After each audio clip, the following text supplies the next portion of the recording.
Bismillahirrahmanirrahim. Alhamdulillah wassalatu wassalamu ala Rasulillah wa ala alihi wa ashabihi wa man wala wala haula wala quwata illa billah amma ba'd. Allahumma subhanaka la ilma lana illa ma 'allamtana innaka antal alimul hakim wa tub 'alaina innaka antat tawwabur rahim. Allahumma faqihna fiddin wa 'allimna ta'wil warzuqnal ikhlas fil ilmi wal amal ya rabbal alamin. Apa? Berkabut. Iki kamera nih, Pak. Kita melanjutkan ngaji kitab Bulughul Maram min Adillatil Ahkam yang ditulis oleh Al-Imam Al-Hafidz Ahmad bin Ali bin Hajar Al-Asqalani yang wafat tahun 852 Hijriah rahimahullahu rahmatan wasi'ah. Dan kita masih dalam pembahasan kitabun nikah sampai hadis nomor piro? 848. Ya. Baik, silakan dibaca. Wan Amir bin Abdullah, dan dari Amir bin Abdullah bin Zubair anabihi, dari ayahnya radhiyallahu ta'ala anhu, Rasulullah, bahwasanya Rasulullah sallallahu alaihi wasallam bersabda, "Ahdini nikah, umumkanlah nikah. Umumkanlah nikah." Rawahu Ahmad, hadis riwayat Ahmad, wa sahihul Hakim, dan sahihnya Al-Hakim. Taib, qala al-musannifu rahimallahu ta'ala wa nafa'ana bi ilmi fid dunya wal akhirah wa dakhalahu fasiya jannatihi wa taghammadahu bi rahmatihi Allahumma amin.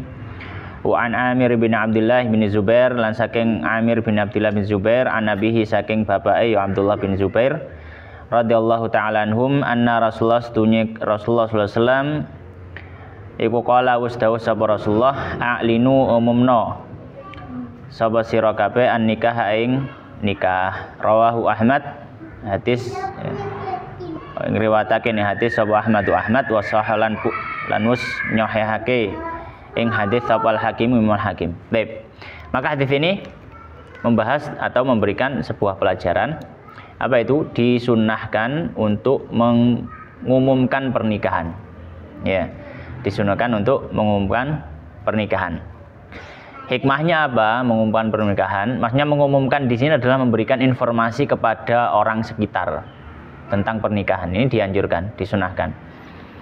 Hikmahnya apa? Hikmahnya supaya tidak terjadi suudzon di tengah masyarakat atau lingkungan, ya, bahwasanya orang ini kok ujuk-ujuk moro-moro wis sak omah, gitu. Maka perlu untuk memberikan informasi bahwasanya sudah terjadi akad nikah antara keduanya. Ya, sudah terjadi akad nikah antara keduanya. Ya, maka informasi ini perlu untuk diketahui masyarakat supaya apa? Menutup pintu fitnah. Baik, hadis berikutnya. Ini hadis nomor 849 sampai 850 dibaca bareng. Satu pembahasan nanti. Wa Nabi Burda, dan dari Abu Burda bin Abi Musa ini dari ayahnya radhiyallahu ta'ala anhu, qala, beliau berkata, qala Rasulullah, bersabda Rasulullah sallallahu alaihi wasallam, la nikaha, tidak ada nikah illa kecuali biwaliyin, dengan adanya wali. Iya. Rawahu Imam Ahmad, hadis riwayat Imam Ahmad, wal arba'ah, dan yang empat, wa sahahu Ibnu Madini, dan mensahihkannya Ibnu Madini, wa Tirmidzi, wa Ibnu Hibban, dan Ibnu Hibban, wa allahu bil irsal, dan nah ya apa Ustaz? Mentaklilnya dengan kemursalan. Iya, dan mentaklilnya dengan kemursalan. Ya. Dan Aisyah, dan dari Bunda Aisyah radhiyallahu ta'ala anha, qalat, beliau berkata, qala Rasulullah, bersabda Rasulullah sallallahu alaihi wasallam, ayyuma mar'atin, wanita manapun. Nah. Oh, saya diwaca siji-siji. Satu-satu. Iya, siji. Baik, hadis berikutnya ya 849. Qala al-musannifu rahimahullah ta'ala wa an Abi Burdah ibni Abi Musa, lan saking Abi Burdah bin Abi Musa, an nabihi saka bapake ya Abi Musa al-Asy'ari radhiyallahu ta'ala anhu, qala ngendikan sebab Abu Musa, qala Rasulullah dawuh sapa Rasulullah sallam, la nikah ora ana nikah illa kejaba biwalin kelawan wali. Rawahu Ahmad, rawahu sunriwatake hu hadis sapa Ahmad Imam Ahmad wal arba'atulan imam kang papat. Wasahahu lan pun lan mus nyohehake ne hadis sapa Ibnu Madini wa Tirmidzi lan Imam Tirmidzi wa Ibnu Hibban lan Ibnu Hibban wa allahu lan paring ilah lan paring cacat ya. Allahu wa allahu lan paring ilah utawa paring cacat hu ing hadis sapa Ibnu Hibban bil irsali kelawan mursal, kelawan irsal. Warawal Imam Ahmad warawalanus ngriwatake sapa Imam Ahmad rupane Ahmad anil Hasan saking sahabat Hasan an Umar bin Husain. Saking sahabat Umar bin Husain marfu'an ya kelawan rafa ya kelawan marfu'. Taib au marfu'an hale marfu' ya. La nikah ora ana nikah illa kejaba biwalin kelawan wali wa syahidaini lan saksi loro ya. Taib maka hadis ini ya memberikan pelajaran ya. Pelajaran pertama, di antara syarat sahnya nikah adalah wali. Di antara syarat sahnya nikah adalah wali. Dan ini pendapat jumhur ulama. Pendapat jumhur ulama. Maka seorang wanita tidak boleh menikah tanpa adanya wali. Ya, tidak boleh menikah tanpa adanya wali. Saiki kok ana pembahasan wali tak gak ya?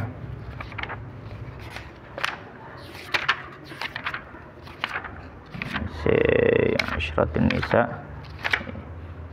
Enggak ono kayak mungkin kita singgung. Nah, terus pertanyaannya, wali ini siapa? Wali ini siapa? Maka wali ini secara urut ya. Makanya secara urut saya sebutkan. Kalau ada wali terdekat tidak boleh pindah ke wali terjauh. Ya. Maka wali ini diurut. Yang pertama, bapak. Maksudnya bapak ini bapak kandung ya. Bapak. Kalau nggak ada bapak, baru ke bapaknya bapak. Tak spesifiknya, bapaknya bapak. Soalnya bapak ibu gak ada di wali. Pertama bapak. Kalau nggak ada, maka bapaknya bapak. Maka bapaknya bapak. Kalau nggak ada, bapaknya bapak. Misalkan ada ini ya. Misalkan ada. Tape. Kalau tidak ada, maka ke saudara laki-laki. Kalau tidak ada, maka ke saudara laki-laki, saudara kandung laki-laki. Ya. Kalau tidak ada, maka ke anak laki-lakinya saudara laki-laki. Berarti ponakan lanang tekok dulur lanang. Ya. Kalau tidak ada, maka ke paman. Maksudnya paman ini maka ke saudara laki-lakinya bapak. Nah, spesifik. Kalau nggak ada, maka saudara laki-lakinya bapak. Kalau nggak ada, maka anak laki-laki dari saudara laki-lakinya bapak. Ya, maka ini wali. Ini wali. Kalau nggak ada, maka wali hakim. Maka wali hakim. Nah ini urutan, ini urut, harus urut. Dalam artian, ini ono bapak, nggak boleh paman jadi wali. Kalau ada bapak, nggak boleh paman jadi wali. Kalau ada saudara laki-laki, nggak boleh paman jadi wali. Karena ada yang lebih berhak. Jadi memang sing tak urut no, itu urutan keberhakan. Ya. Nah, apakah boleh misalkan? Atau hukum asalnya kan tadi nggak boleh, kecuali kalau yang berhak mewakilkan kepada yang lain. Paham ya? Misalkan ono bapak, terus ono paman. Misalkan bapak yang biasa, pamane ustad. Misalkan, wis aku sing berhak kan. Sebenarnya saya yang berhak, namun saya tak wakilno nanggone adikku sing ustad. Maka boleh silakan. Dia menjadi apa? Wakil daripada bapaknya.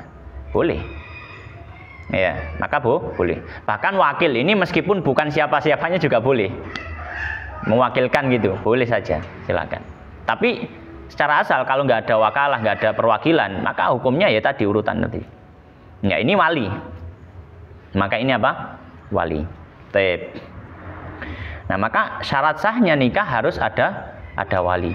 Maka kalau ada wanita nanti akan kita bahas berikutnya. Kalau ada nikah tanpa wali nikahnya nggak sah. Kayaknya nggak sah. Ya. Baik. Pelajaran kedua dan di antara syarat sah nikah yang lain adalah saksi 2 orang. Saksi 2 orang. Minimal ini ya, saksi 2 orang. Ya, minimal saksinya apa? 2 orang. Tep. Dan syarat saksi ini, nah, dadi saksi ya kudu ana syaratnya. Apa syaratnya? Yang pertama dia muslim. Maka kalau dia muslim ya. Saksinya orang kafir nggak sah. Pertama dia muslim. Kemudian saksi ini laki-laki. Saksi ini apa? Laki-laki. Kemudian saksi ini balik berakal. Mukallaf. Maka saksi ini arek gorong balik gak iso. Saksinya adalah orang yang nggak berakal nggak bisa. Kemudian syarat berikutnya saksi ini tidak diketahui kefasikannya. Penting ini. Syarat saksi apa? Tidak diketahui kefasikannya. Maka secara asal kalau misalkan orang itu sudah masyhur wong iki fasik. Misalkan apa? Sudah masyhur bahwanya dia ini adalah penjudi ulung di kampungnya misalkan. Wes bos judi lah, ya, maka sudah diketahui kefasikannya nggak boleh jadi saksi, ya, maka paling tidak diketahui kefasikan orang tersebut, ya, kalau diketahui ini yang namanya adalah zahirah gitu ya, dia adil secara zahir, ya, taib, oh ya, di antara faedah faedah yang sebelumnya tadi, faedah pertama kan nikah tadi walinya kan sudah saya sebutkan urutannya ya. Maka di situ tidak disebutkan anak. Maka dalam mazhab Syafi'i anak tidak bisa menjadi wali ibunya. Misalkan dia anak lanang ini, anaknya ustadz. Anaknya jadi ustadz misalkan. Terus ibunya kate rabi maneh misalkan. Maka si anak tidak punya hak untuk menikahkan ibunya. Si anak tidak punya hak untuk menikahkan ibunya. Ini dalam mazhab Syafi'i. Meskipun dalam mazhab yang lain ada yang mengatakan boleh. Tapi dalam mazhab Syafi'i enggak diperbolehkan kalau anaknya. Nah, terus hadis berikutnya. Hadis berikutnya nomor 849. 850. Wa Aisyah radhiyallahu ta'ala anha, dari Bunda Aisyah radhiyallahu ta'ala anha qalat, beliau berkata, qala Rasulullah, bersabda Rasulullah sallallahu alaihi wasallam, ayyuma imra'atin, wanita manapun nikahatin nikah bi ghairi idzni waliha, tanpa izin dari walinya, fa nikahuha batilun, maka nikahnya adalah batil.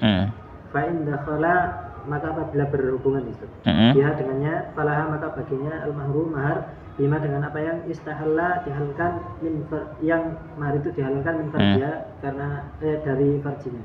Fa in istajaru, maka apabila istajaru itu berselisih, tapi yang dimaksud di sini berselisih itu menolak, walinya menolak untuk menikahkan. Maka apabila walinya menolak menikahkan, walinya menolak untuk menikahkan, fasultanu, maka pemimpin, pemimpin, waliyu man la waliyalah, maka pemimpin adalah wali bagi orang yang tidak memiliki wali. Akhrajahul arba'ah, dikeluarkan oleh empat, illa kecuali An-Nasa'i wa sahahu, dan misalnya Abu Awanah wa Ibnu Hibban wal Hakim. Baik, qala al-musannif rahimahullah taala, hadis berikutnya ya 850.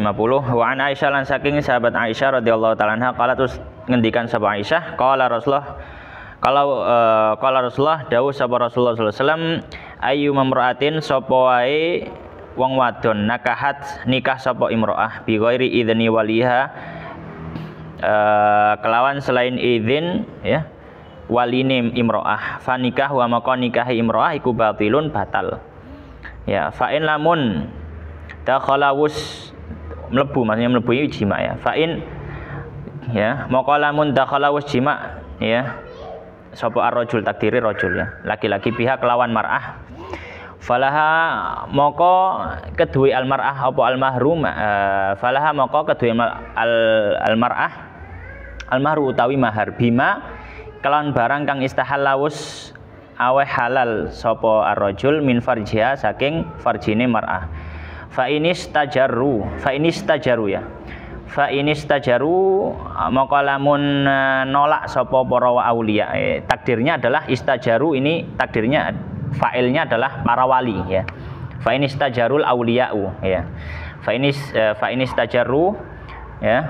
Maka lamun istajaru nolak sapa para wali, fasultanu, maka as-sultan iku waliyu man, waline wong kang la waliya, orang duweni wali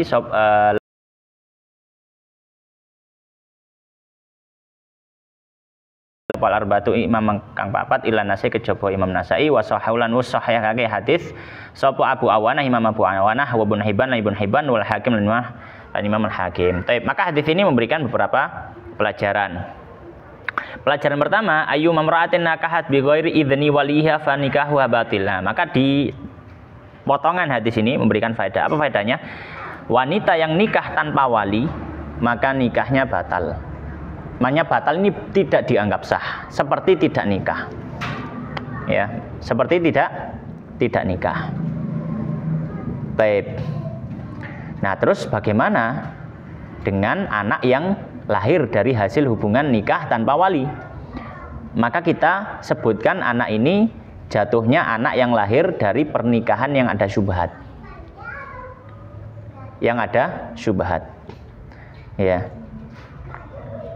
Kenapa? Karena nikah ibu bapaknya itu tidak dianggap sah. Makanya penting mengetahui tentang masalah hal ini. Ya.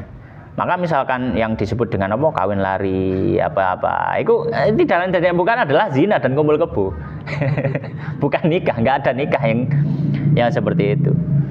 Ya, taib. Pelajaran kedua, fa in dakhala biha falahal mahru bimastahalla min farja. Taib. Terus ketika nikah itu tidak dianggap sah, apakah berarti mahar juga tidak dianggap sah? Maka di sini masalah. Kalau terjadi hubungan suami istri dari pernikahan yang tidak sah, maka istri berhak dapat mahar. Istri berhak dapat mahar. Jadi maharnya nggak hilang. Jadi maharnya tidak hilang. Ya. Ini kalau dalam pembahasan fikih disebut dengan wat'u syubhah. Ya, wat'u syubhah. Orang yang melakukan hubungan suami istri dari status pernikahan yang mesti syubhat, gak jelas, ya, atau mungkin ya dari kesalahan, ya, dari kesalahan. Maka di sini wanita berhak untuk mendapatkan apa? Mahar. Ya, baik. Faedah ketiga, fa ini stajaru fasultanu waliyuman la waliyalahu. Jika para wali istajaru itu, istajaruannya apa namanya, istajaru kan tasajaru itu kan apa ya, bertikai, berselisih. Dalam artian di sini maksudnya berselisih itu menolak, tidak mau menikahkan. Maka ini sebuah masalah di faedah ketiga ini. Apa itu? Ketika seorang wali melarang anaknya sendiri atau yang diwali gitu ya untuk menikah. Misalkan misalkan bapak ndek anak, bolak-balik di lamar ambek wong ya api-api, bagus-bagus, ya soleh, baik akhlaknya. Bapaknya ini memang nggak mau nikahkan anaknya. Maka ini termasuk kezaliman. Padahal anaknya juga nerima, tapi bapaknya nggak mau. Aku mau jadi wali nih. Ya, maka ini namanya apa namanya? Al-adl, ya. Al-adl itu menghalangi, ya. Al-adl itu wali yang menghalangi anaknya untuk nikah, ya. Maka kalau ada terjadi kasus semacam ini, maka apa namanya? Pemimpin punya hak untuk apa? Punya hak untuk mengambil alih perwalian. Jika ada kasus, kalau wali tidak mau menikahkan dengan alasan yang tidak benar, maka pemimpin punya hak untuk mengambil alih perwalian. Kalau misalkan terjadi, ya.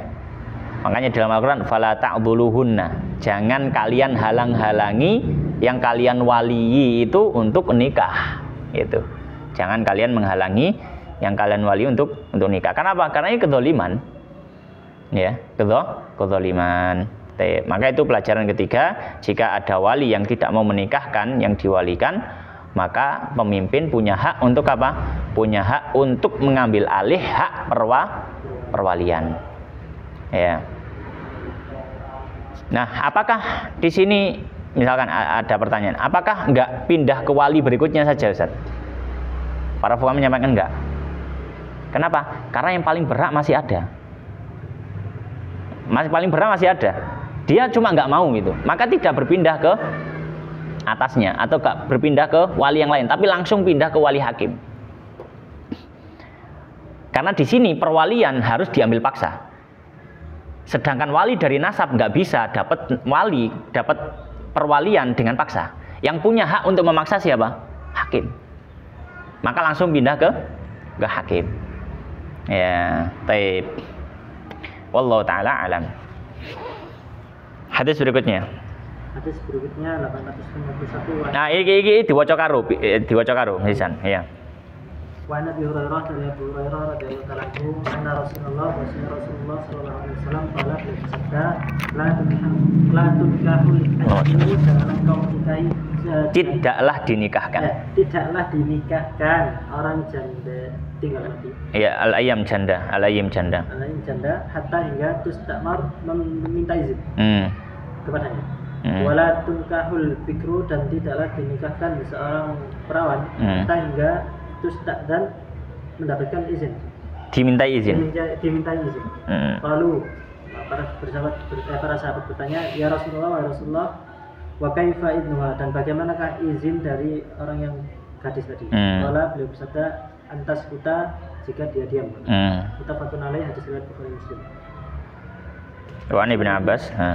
Wa Ibnu Abbas, dan dari Ibnu Abbas radhiyallahu ta'ala anhuma, anna Nabiya, bahasanya Nabi sallallahu alaihi wasallam, as-sayyibu janda ahaku, lebih berhak binafsiha, dengan terhadap dirinya sendiri, min waliha, daripada walinya. Wal bikru, dan seorang gadis tustakmaru adalah dimintai izin. Wa ibnuha, dan izinnya sukutuha, yaitu diamnya. Rawahu Muslim, hadis riwayat Muslim. Wa fi lafdhin, dan dalam riwayat lain, laisa lil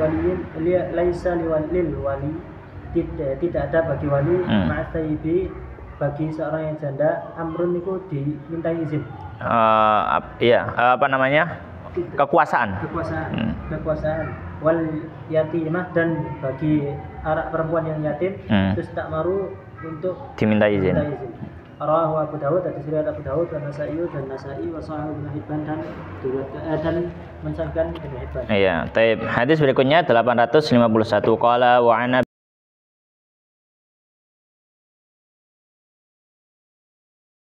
iku qala dawuh sapa Rasulullah, la tunkahu, ora den nikahake sapa al-ayyimu wong wadon kang rondo atau rondo ya. La tunkahu, ora den nikahake sapa al-ayyimu rondo hatta hingga tustakmaru, den jaluki izin. Wala tunkahu, atau tustakmaru ya diminta izin ya, maksudnya ya dimintai keputusan darinya gitu. Walatun kahulan, ora den nikahake sapa al-bikru, wong wadon kang perawan, hatta hingga tustadzanu, den jaluki izin. Qalu, ya, ngendikan sapa para sahabat, ya Rasulullah, du Kanjeng Nabi, Rasulullah, wa kaifa, ya, idznuha, ya. Wa kaifalan wa kaifalan pripun idznuha, idzine al-bikru. Qala, dawuh sapa Kanjeng Nabi sallallahu alaihi wasallam, antas kuta yanto meneng sapa al-bikru. Muttafaqun alaih, hadis riwayat Bukhari Muslim. Hadis berikutnya 852. Qala wa Ibnu Abbas, saking sahabat Ibnu Abbas radhiyallahu ta'ala anhuma, anna Nabi stuni Nabi sallam iku qala wis dawuh sapa Nabi, as-sayyibu kang rondo ahaku iku luweh duwe hak binafsi kelawan awake as-sayyib min waliha, saking waline sayyib. Wal bikrulan wong perawan iku tustakmaru den dalu izin. Wa idznuha, lan izine al bikru iku sukutuha, menenge wong wadon atau al bikru. Rawah Muslim, hadis sanad Muslim. Wa fil lafdhin, ing dalam salah suci lafaz, laisa ora ana lil waliyyi agawe kedue wali ma'asayyibi, ing dalam sertane wong wadon kang rondo, ya, apa amrun perkara, maksudnya adalah tidak punya kekuasaan, ya. Wal yatimatu, lan wong wadon kang yatim iku tustakmaru den dalu izin. Rawahu Abu Daud, hadis rawahu ing hadis sapa Abu Daud wa Nasa'i lan Nasa'i wa sahahu lan nus nyohekaken hadis sapa Ibnu Hibban, Imam Ibnu Hibban. Taib. Maka dua hadis ini memberikan kita pelajaran tentang masalah apakah nikah itu harus seizin dari si wanita. Ya, apakah nikah itu harus seizin dan seridhonya si wanita. Maka dalam hal ini kita sampaikan, perempuan dalam hal ini terbagi menjadi dua. Perempuan pertama adalah perempuan yang disebut sayyib atau ayyim. Apa sayyib atau ayyim? Bahasa sederhananya dia adalah janda. Bahasa sederhananya dia adalah janda. Tapi bahasa fikihnya dia adalah wanita yang sudah pernah berhubungan suami istri. Wanita yang sudah pernah berhubungan suami istri. Ini masuk sayyib dan juga masuk ayyim. Ya, taib. Maka wanita yang sudah dikategorikan sayyib atau ayyim atau janda secara fikih tadi, maka nikahnya tidak sah kecuali si wanita itu mengizinkan. Kecuali wanita itu apa? Mengizinkan. Ya, silahkan nikahkan saya. Iya, saya terima nikahnya. Itu. Ya, ini kalau apa? Wanita itu sudah masuk kategori apa? Sayyib utawa janda dengan kategori fikih tadi, yaitu yang sudah melakukan hubungan suami istri meskipun dengan hal yang haram, misalkan zina. Ya, maka dia sudah dianggap tidak bikr. Sudah dianggap apa? Sayyib. Meskipun nggak pernah akad nikah loh ya. Pertama. Jadi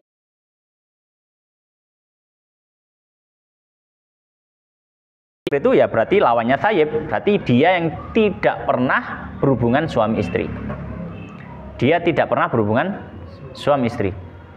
Ini bikr. Nah, bikr ini yang tidak pernah berhubungan suami istri terbagi menjadi dua. Terbagi menjadi dua. Yang pertama, kalau dia kabiroh, maksudnya ya sudah berumur balik. Sudah dewasa, sudah besar, sudah berumur balik, dia sudah balik. Bikr yang sudah balik, maka pernikahannya tidak sah kecuali dia ridhoi juga, kecuali si wanita ini mengizinkan juga. Ya, kecuali si wanita ini mengizinkan juga. Nah, pertanyaannya apa perbedaan izinnya wanita yang masih bikr dengan wanita yang sudah non bikr? Non bikr ya bahasanya. Yang sayyib. Maka para mengatakan bedanya, kalau sayyib izinnya harus diucapkan secara jelas. Nggak cukup hanya diam.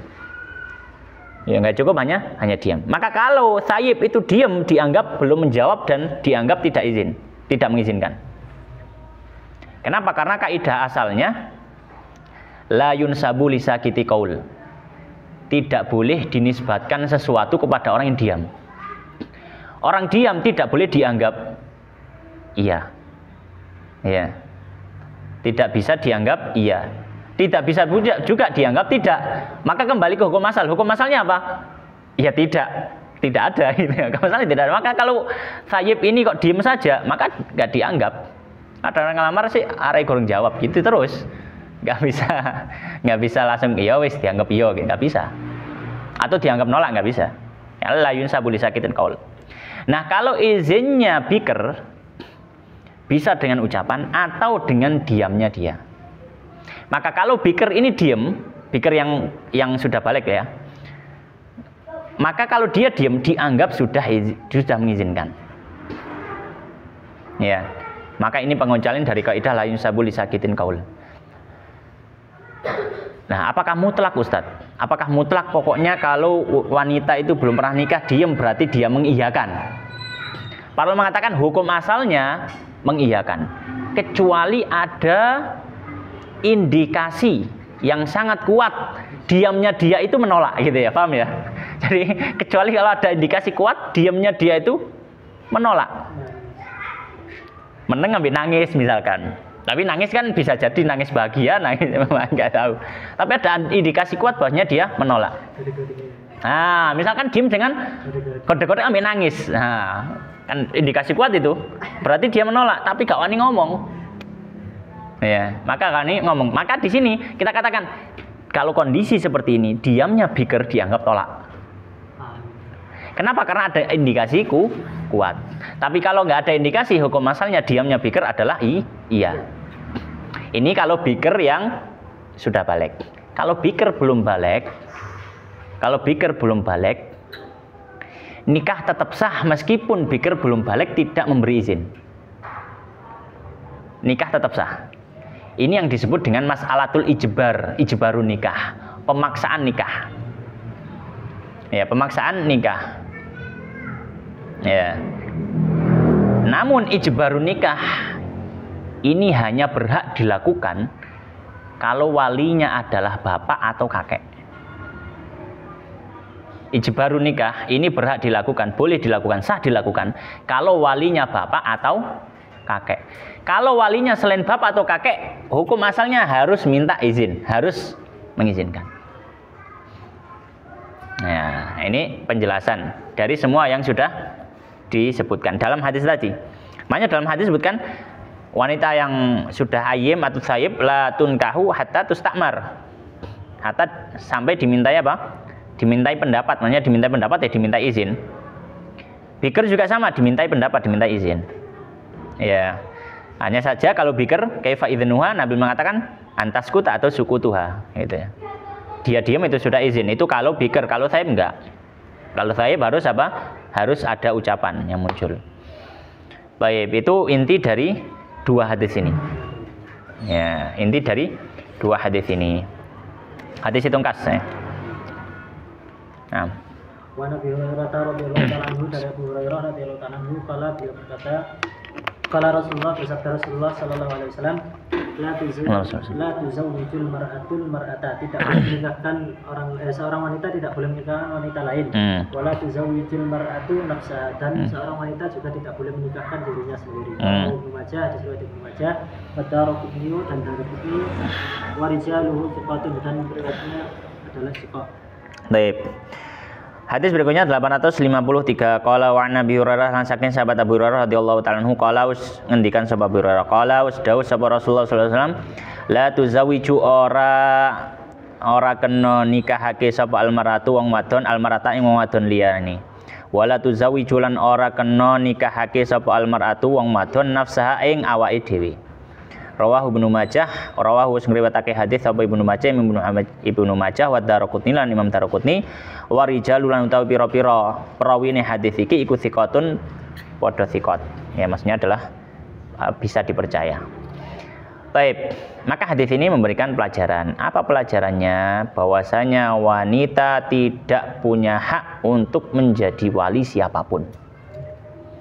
Jadi wali itu syaratnya harus laki-laki. Ya, tidak boleh wali kok perempuan. Misalkan dia ibu terus punya anak perempuan, ya, maka dia tidak boleh menikahkan siapapun. Menikah hatta anaknya sendiri nggak boleh. Karena hak wilayah, hak wali itu hanya terjatuh pada laki-laki.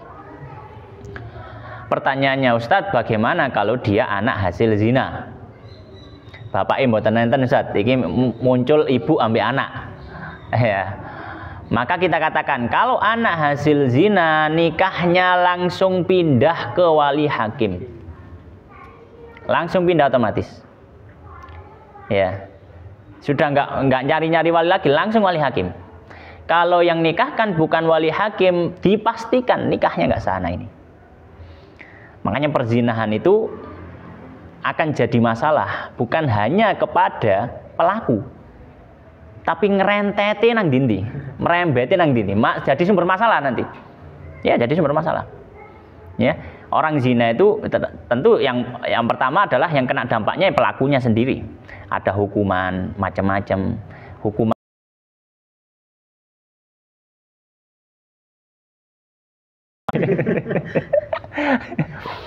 terus hukuman bagi keluarga. Ya, bagi keluarga. Akhirnya gak jelas, kalau muncul anak gak jelas anak ini. Gak jelas. Ya. Dan kalau dijelaskan nanti akan menjadi aib bagi ibunya ataupun bagi si anak. Anak kan, bu nanti bapakku misalkan. Atau dia punya bapak tapi gak dijelaskan misalkan. Loh, ini nanti tambah merembet. Pasti suatu hari pasti akan terbongkar. Zina itu suatu hari masih disimpan sak simpen nih, sak rapat pasti kebongkar. Kapan? Ketika anaknya mau nikah. Pasti kebongkar. Nih, kalau tetap dia mau simpan, dia akan merusak pernikahan anaknya. Dia akan membuat anaknya dari zina. Bayangkan, zina itu makanya zina itu dosanya merembet. Nek kok simpen terus, dipastikan anakmu kalau nikah dia akan berzina. Kenapa? Karena bapak yang bukan bapaknya ini memaksakan diri jadi wali. Maka walinya nggak sah, nikahnya nggak sah, anaknya seperti berzina dengan suaminya. Dan begitu terus sampai merembet ke anak turunnya, loh bayangkan. Jadi mau nggak mau dosa dirinya adalah dosa yang pasti suatu hari akan terbongkar. Disimpan serapat apapun. Makanya di sini ya kembali ke sini ya. Maka di sini memberikan pelajaran bahwasanya wanita tidak berhak menjadi wali bagi siapapun. Ya. Tidak berhak menjadi wali bagi siapapun. Dan wanita tidak boleh menikahkan dirinya sendiri. Dan ini pendapat jumhur ulama. Hanya sebagian kecil dari para ulama mengatakan bahwasanya wanita punya hak untuk menikahkan dirinya sendiri. Tapi ini pendapat yang syadz, pendapat yang nyeleneh yang tidak dianggap oleh para fuqaha. Wallahu ta'ala alam wa sallallahu wa sallim wa barik ala nabiyina Muhammadin wa ala alihi washabihi ajma'in. Subhanakallahumma bihamdika asyhadu an la ilaha illa anta astaghfiruka wa atubu ilaik wa akhiru da'wana alhamdulillahirabbil alamin. Wallahu ta'ala a'lam.